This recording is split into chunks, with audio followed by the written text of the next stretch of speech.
friends, it's Carmen, your sleepover party business bestie, and I am back with another video. Before we start, make sure you follow me on social media, and make sure you check out my Etsy store where I have a vendors list, I have a client agreement or contract, and I have a start your own sleepover business worksheet and checklist.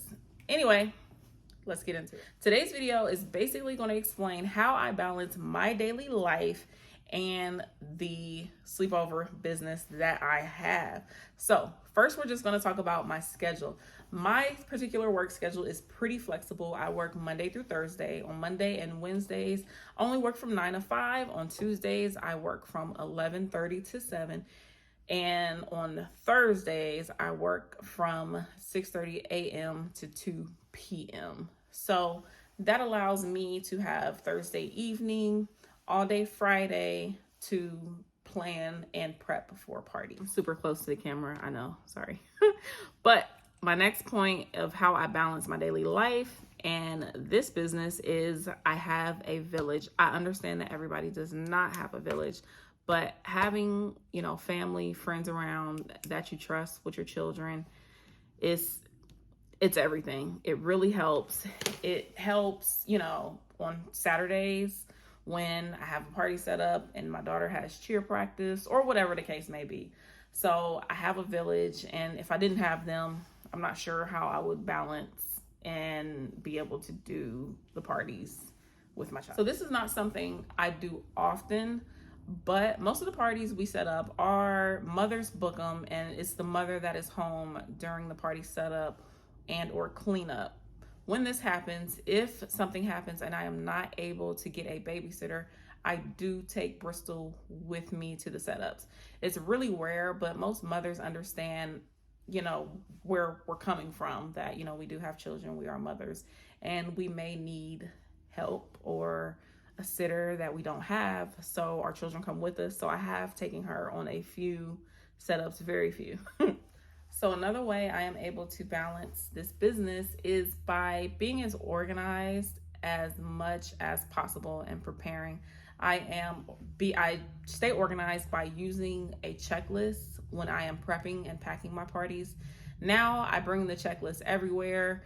As soon as I get a party, I'll fill that checklist out with everything I need. And for example, I've already been to storage this weekend for my party. I only have one party this weekend.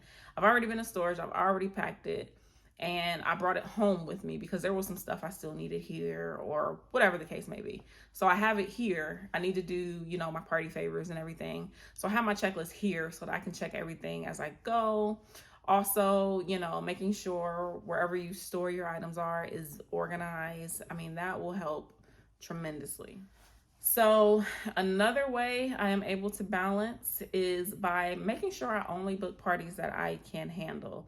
And that is regardless to if one of my workers call off, which God forbid, or, I need to find a backup person to help me.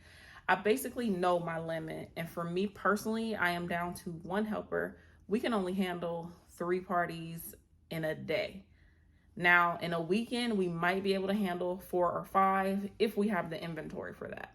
Because one party can be of 10, the next one can be of 8. So, if we have larger parties like that, we can probably only do 3 in one weekend anyway, because we only have maybe 25, 30 air mattresses. We have the tents, but we don't have all the air mattresses.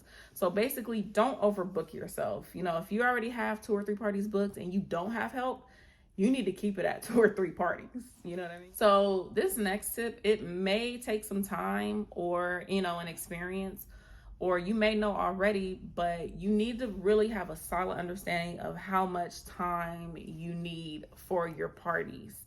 So basically, if I have 3 in one weekend, I usually calculate that it'll take 2 hours. If there's only just 2 of us working, 2 hours, and I leave at least an hour in between to get to the next destination, because that kind of leaves room for errors and mistakes.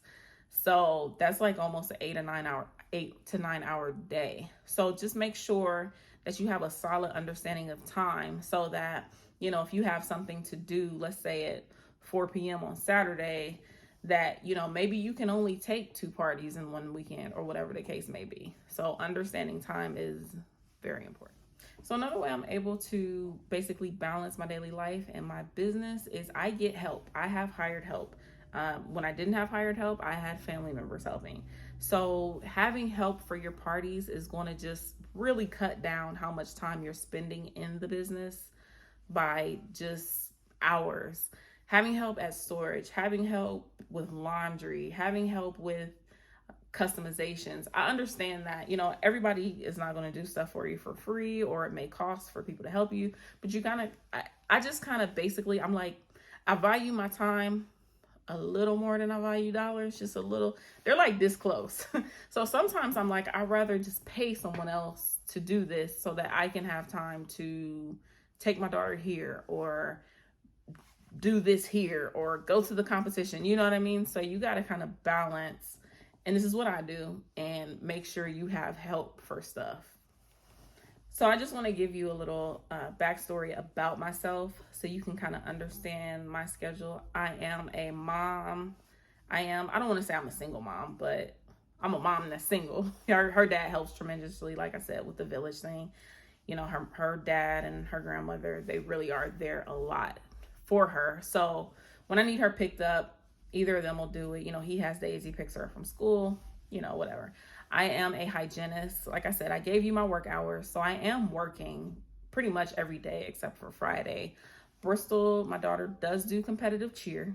So I don't know if we have any cheer moms or soccer moms or whatever, but she's there for a few hours in a week. My daughter also does swim. So that's, 1 hour per week. I'm trying to think, do I do anything personally? I have a bit of a social life. So, I spend time with my friends and everything. And also, I'm a mom of a household. So I have my own laundry. I have my own cooking. I don't have to go through the list. You guys know, as mothers, if you are a mother, everything that we have to do for our children. So I do manage to balance that. I do go out of town here and there. So basically, I'm saying all this to say that you could probably make it work. Now, if you work third shift or you work weekends, that might be a little difficult. I do know people who do work third shift and have this business. I do know people who work weekends. I don't know how they're pulling it off, but they are pulling it off. You just got to basically pull together your resources and just really be creative. And like I said, having a flexible schedule if you can, having a village, bringing your kids along, staying organized, scheduling only parties you can handle. I'm sorry, I'm reading my notes. Understanding how much time that it'll take, and just getting help, hiring help for your parties is really what's going to help you balance this business and life. If you stay this long, I love you the most. Make sure you like, make sure you subscribe, and I will see you guys in the next video. Peace.